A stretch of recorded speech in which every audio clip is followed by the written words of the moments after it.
सध्या गुलेनबारी सिंड्रोमचे बरेचसे रुग्ण आढळून आलेले आहेत पुण्यामध्ये.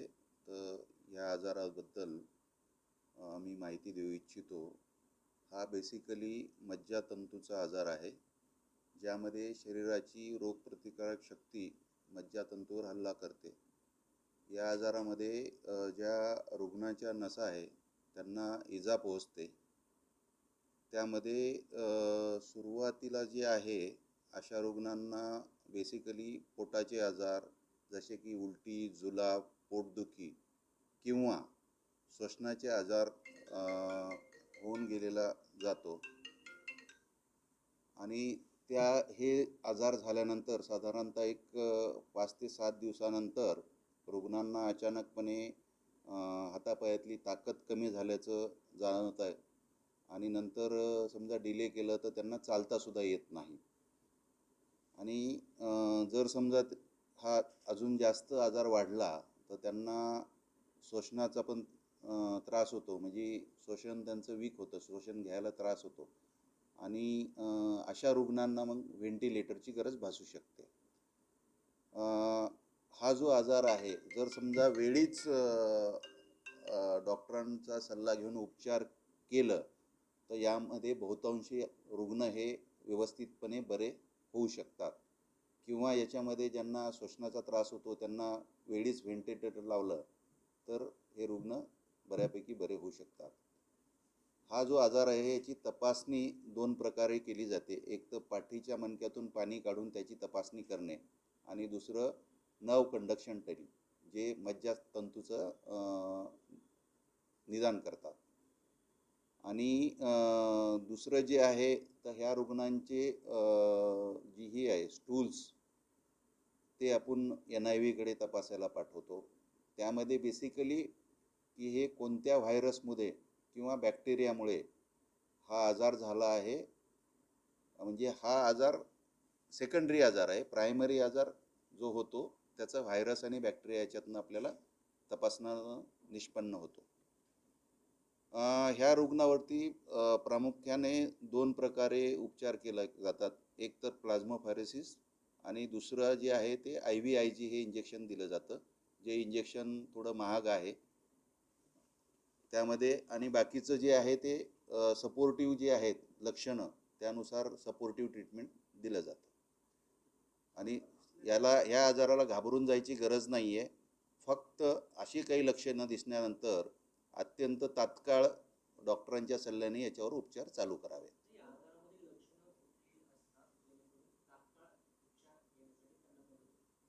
आजाराची लक्षणं म्हणजे हेच सांगितलं की हातापायातली ताकद कमी होते आणि ती हळूहळू वाढत जाते, की जेणेकरून जास्त थांबलात तुम्ही तर चालता पण येत नाही तुम्हाला.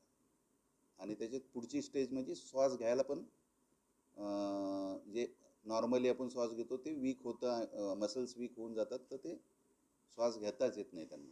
ऑक्सिजन लेवल कमी होते त्यांची, तर ते श्वास घेताच येत नाही त्यांना. ऑक्सिजन लेवल कमी होते त्यांची.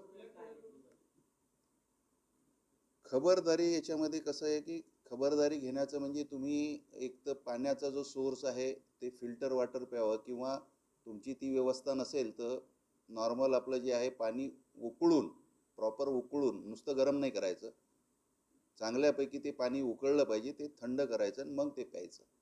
हे पाणी स्वच्छ आणि काय म्हणतो आपण जंतुविरहित असलं पाहिजे, थोडक्यात सांगायचं. ही एक खबरदारी घ्यावी लागेल. आपल्याकडे आता सध्या 14 प्रौढ रुग्ण आहेत आणि 2 लहान बाळं आहेत. ह्या 14 पैकी मॅक्झिमम रुग्ण हे सिंहगड रोड, धनकवडी आणि क्रिकेटवाडी हरपसट इथले आहेत. एक आंबेगावचा आहे आणि एक अहमदनगर जिल्ह्यातला आहे, अहिल्यानगर, आणि एक सोलापूर डिस्ट्रिक्टमधला आहे. याच्यामध्ये बाकीचे सर्व आपण उपचार त्यांच्यावर देतोय. जसं की मी पहिल्यांदा सांगितलं, काय कॉमन उपचार जे आहेत आणि सपोर्टिव्ह ट्रीटमेंट आपण करतोय, त्यांचे व्यवस्थित उपचार चालू आहेत. यापैकी 3 प्रौढ रुग्ण आणि एक बालरुग्ण हा सध्याच्या घडीला सिरियस आहे. बाकी सगळे रुग्ण आपले स्टेबल आहेत.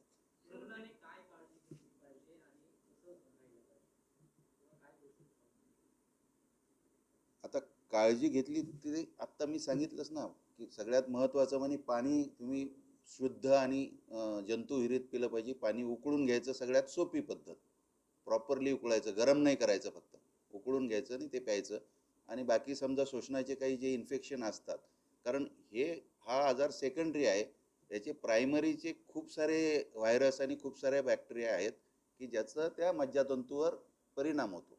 हे थोडंसं कसं आहे की तुमचीच प्रतिकारशक्ती तुमच्या ज्याच्यावरती काम करते आणि त्याच्यामध्ये ते नवला डॅमेज होतं, परंतु हे दुसऱ्या व्हायरस आणि बॅक्टेरियाच्या आजारामुळे होते.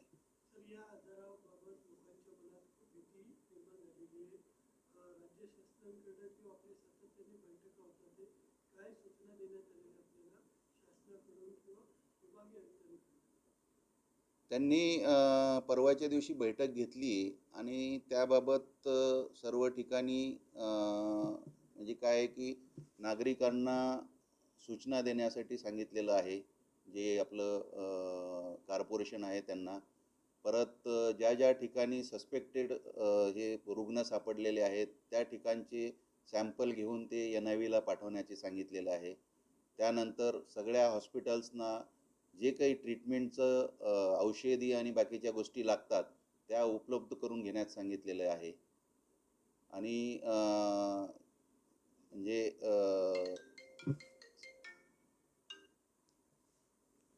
अशा सगळ्या सूचना दिलेल्या आहेत.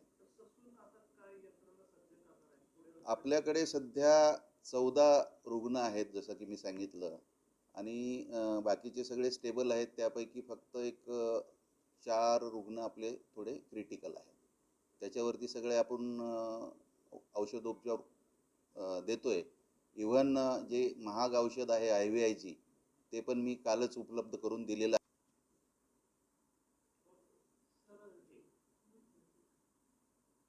सध्या गुलेनबारी सिंड्रोमचे बरेचसे रुग्ण आढळून आलेले आहेत पुण्यामध्ये. तर ह्या आजाराबद्दल मी माहिती देऊ इच्छितो. हा बेसिकली मज्जातंतूचा आजार आहे, ज्यामध्ये शरीराची रोगप्रतिकारक शक्ती मज्जातंतूवर हल्ला करते. या आजारामध्ये ज्या रुग्णाच्या नसा आहे त्यांना इजा पोहोचते. त्यामध्ये सुरुवातीला जे आहे अशा रुग्णांना बेसिकली पोटाचे आजार जसे की उलटी, जुलाब, पोटदुखी किंवा श्वसनाचे आजार होऊन गेलेला जातो. आणि हे आजार झाल्यानंतर साधारणतः एक 5 ते 7 दिवसानंतर रुग्णांना अचानकपणे हातापायातली ताकद कमी झाल्याचं जाणवत आहे. आणि नंतर समजा डिले केलं तर त्यांना चालतासुद्धा येत नाही.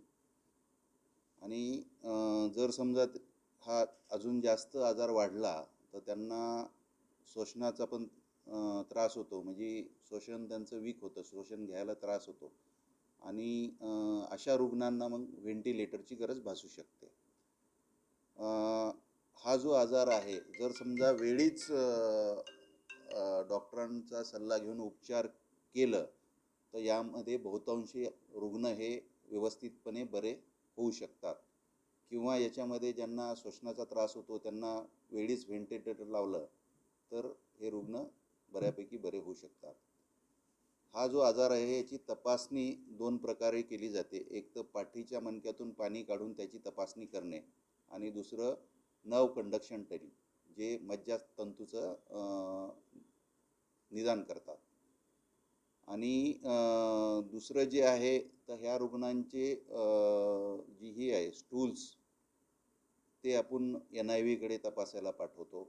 त्यामध्ये बेसिकली की हे कोणत्या व्हायरसमुळे किंवा बॅक्टेरियामुळे हा आजार झाला आहे. म्हणजे हा आजार सेकंडरी आजार आहे. प्रायमरी आजार जो होतो त्याचा व्हायरस आणि बॅक्टेरिया याच्यातनं आपल्याला तपासणं निष्पन्न होतो. ह्या रुग्णावरती प्रामुख्याने 2 प्रकारे उपचार केले जातात. एक तर प्लाझ्माफेरेसिस आणि दुसरं जे आहे ते IVIG हे इंजेक्शन दिलं जातं, जे इंजेक्शन थोडं महाग आहे. त्यामध्ये आणि बाकीचं जे आहे ते सपोर्टिव्ह जे आहेत लक्षणं त्यानुसार सपोर्टिव्ह ट्रीटमेंट दिलं जातं. आणि ह्या आजाराला घाबरून जायची गरज नाही आहे. फक्त अशी काही लक्षणं दिसल्यानंतर अत्यंत तात्काळ डॉक्टरांच्या सल्ल्याने याच्यावर उपचार चालू करावे.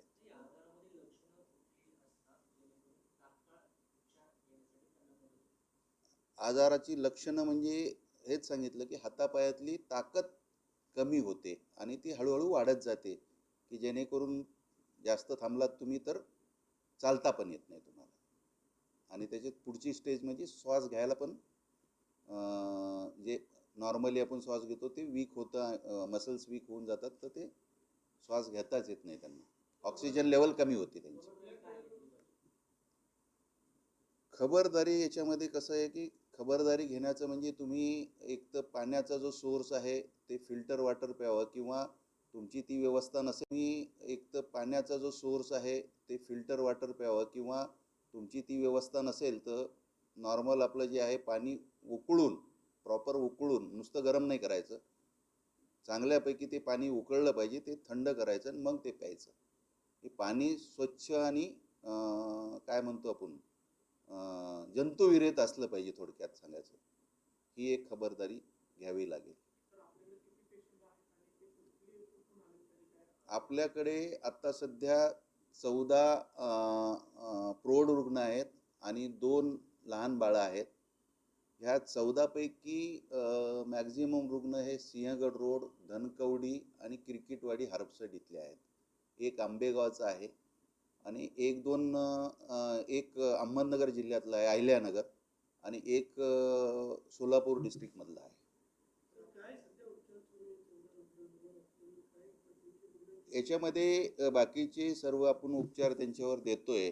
जसं की मी पहिल्यांदा सांगितलं काय कॉमन उपचार जे आहेत आणि सपोर्टिव्ह ट्रीटमेंट आपण करतोय, त्यांचे व्यवस्थित उपचार चालू आहेत. यापैकी 3 प्रौढ रुग्ण आणि एक बालरुग्ण हा सध्याच्या घडीला सिरियस आहे. बाकी सगळे रुग्ण आपले स्टेबल आहेत.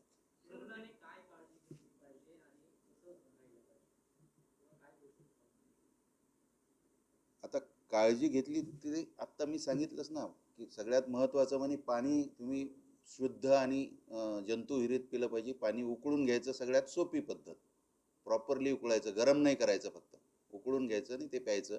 आणि बाकी समजा श्वसनाचे काही जे इन्फेक्शन असतात, कारण हा आजार सेकंडरी आहे, याचे प्रायमरीचे खूप सारे व्हायरस आणि खूप साऱ्या बॅक्टेरिया आहेत की ज्याचा त्या मज्जातंतूवर परिणाम होतो. हे थोडंसं कसं आहे की तुमचीच प्रतिकारशक्ती तुमच्या ज्याच्यावरती काम करते आणि त्याच्यामध्ये ते नवला डॅमेज होतं, परंतु हे दुसऱ्या व्हायरस आणि बॅक्टेरियाच्या आजारामुळे होते.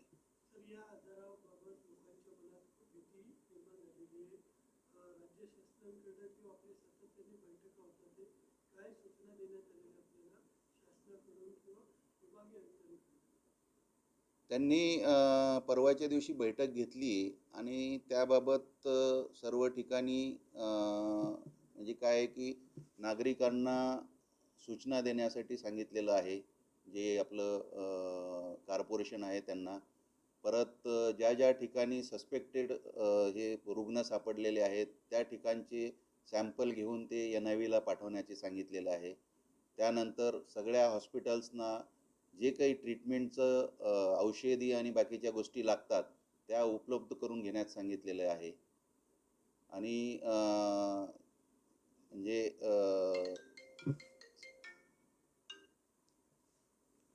अशा सगळ्या सूचना दिलेल्या आहेत. आपल्याकडे सध्या 14 रुग्ण आहेत, जसं की मी सांगितलं, आणि बाकीचे सगळे स्टेबल आहेत. त्यापैकी फक्त एक 4 रुग्ण आपले थोडे क्रिटिकल आहेत. त्याच्यावरती सगळे आपण औषधोपचार देतोय. इव्हन जे महाग औषध आहे IVIG ते पण मी कालच उपलब्ध करून दिलेलं